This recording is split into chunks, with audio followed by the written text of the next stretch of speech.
Kinuwestiyon ng isang mahistrado ng ikatlong dibisyon ng Sandigan Bayan ang mga otoridad matapos payagan si Senator Rodante Marcoleta na tumanggap ng bisita. Yan ay sa kabila ng rekomendasyon ng mga doktor na kailangan ma-isolate si Marcoleta dahil sa mild pneumonia. Inaresto si Marcoleta noong Lunes dahil sa kaniyang kasong pandarambong o plunder, bunsod ng campaign donation na nagkakahalaga ng 75 million pesos. Sa ngayon, nakakonfine si Marcoleta sa Philippine National Police General Hospital sa Camp Crame dahil sa iba't ibang sakit. Matatandaan na binisita si Marcoleta sa ospital ni na Vice President Sara Duterte at Senator Robin Padilla.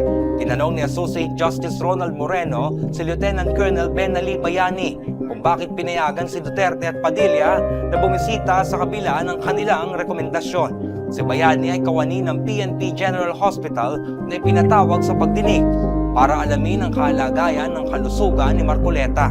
Ayon kay Bayani, ang Criminal Investigation and Detection Group daw o ang CIDG ang makakasagot nito. Pagkatapos ng pagdinig, nilinaw ni Colonel John Giagi na si Marcoleta mismo ang humiling na bisitahin siya ni Duterte at Padilla. Si Giagi ang Unit Director ng CIDG sa Kalakhang, Maynila. Sa ngayon, limitado daw sa mga kapamilya, mga abogado at requested na visitors ang maaaring bumisita kay Marcoleta.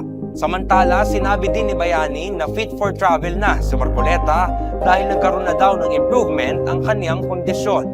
Pero sa kabila niyan, inirekomenda ng mga doktor na ma-confine muna si Marcoleta para tapusin ang kaniyang gamutan sa mild pneumonia. Bukod sa mild pneumonia, may iba pang iniindang karamdaman si Marcoleta tulad ng paninikip ng dibdib at alta presyon. Inutusan ng korte ang mga otoridad na araw-araw magsumite ng notarized medical report ni Marcoleta. At yan ang pinakahuling kaganapan mula rito sa Sandigan Bayan, Luzon ng Quezon. Ako, si John Eric Mendoza, nag-uulat para sa Inquirer.